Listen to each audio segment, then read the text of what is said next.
Bonjour chers amis, j'espère que vous allez très très bien. Ça fait un moment, nous avons encore fait une mise à jour des marchés. Je pense que ça vaut quand même la peine de dire un mot sur les marchés maintenant. C'est parce qu'il n'y avait rien à dire, parce que c'est un range, nous sommes dans une zone de range et c'est compliqué. Mais ce qui m'intéresse aujourd'hui, c'est surtout le Bitcoin.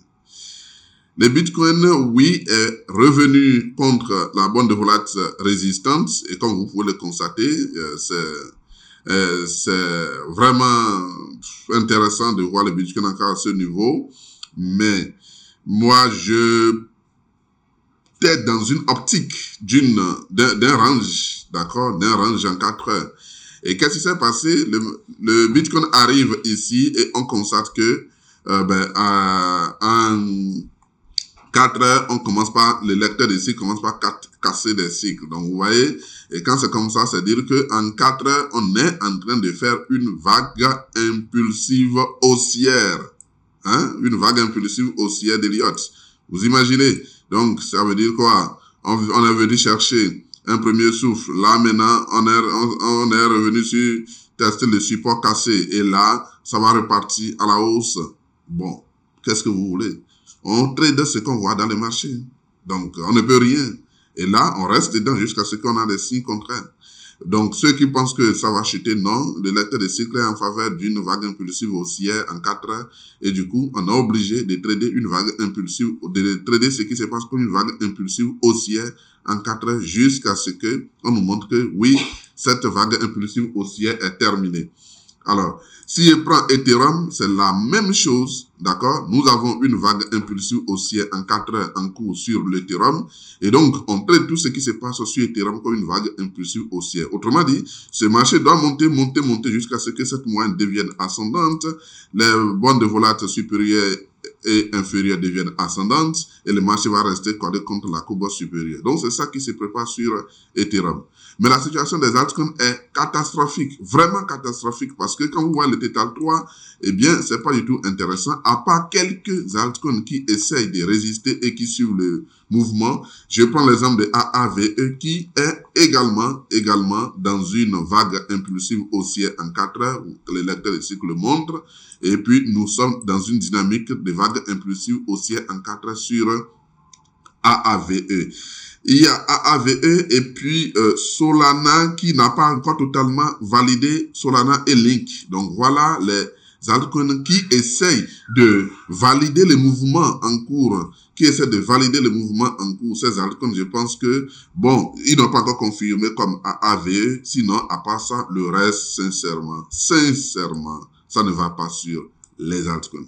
C'est le Bitcoin qui essaie de dominer le marché. Ethereum a commencé par le suivre et ça c'est intéressant pour Ethereum parce que là, nous avons la confirmation d'une vague impulsive haussière en 4 heures. Et donc, mes étudiants, vous savez, quand on dit vague impulsive haussière en 4 heures, vous savez comment il faut la trader. Et donc, voilà un peu ce que j'ai à dire sur le marché des crypto-monnaies.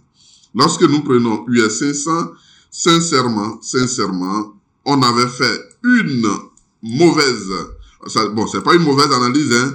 On avait raison, sauf que, comme je l'avais dit lors d'une vidéo, ce qui s'est passé au début, là, on ne savait pas s'il faut considérer ça comme la première vague. Donc, vous voyez, c'est une tendance baissière qui est terminée ici. On a eu première, deuxième, troisième, quatrième. Donc, ce qui s'est passé ici, certaines personnes comme moi la considéraient, bon, est-ce qu'on va la considérer comme une première vague? Mais non, c'est l'accumulation. Désormais, le marché nous dit que non, je n'ai jamais fait la première vague ici. C'est une accumulation que j'avais faite ici. Et donc, vous êtes d'accord, on a fait la première vague ici, la deuxième vague, la troisième, d'accord, et après cette troisième qui a été violente, la quatrième qui a été violente, cette quatrième vague a été vraiment très violente, mais on n'a pas tenu de clôture en dessous. Cette baisse on a dépassé 50% pour une quatrième vague, c'est pas intéressant, mais heureusement on n'a pas tenu de clôture en dessous. Vous savez pourquoi, hein? C'est lors des annonces de Trump lorsqu'il racontait que oui, il faut ceci, il faut ceci, il faut ci, il faut ça.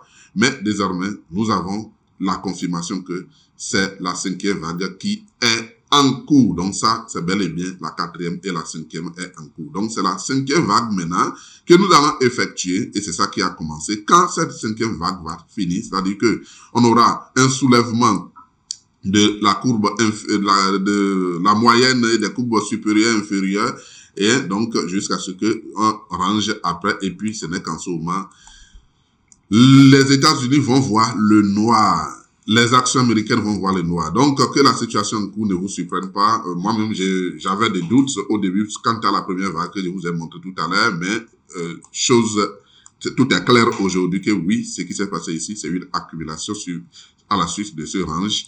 Et c'est ça là qui est la première vague. Et à la suite de cette première vague, avec la deuxième vague, nous avons la troisième vague qui a été vraiment très longue et sa quatrième vague qui a été vraiment violente, et nous avons affaire à une cinquième vague désormais en cours. OK?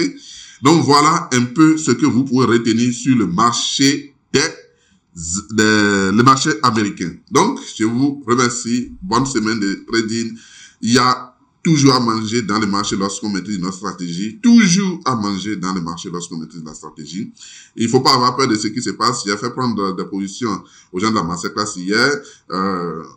N'ayez pas peur, c'est ce qui veut se préparer, ce qui se prépare sur les cryptos, ça va être très très intéressant. Je ne parle pas des altcoins quand je parle des crypto-monnaies aujourd'hui. Pour moi, c'est Bitcoin, Ethereum, le reste, eh bien, c'est à prendre avec pincettes. C'est vrai qu'il faut que je dise un mot sur la dominance.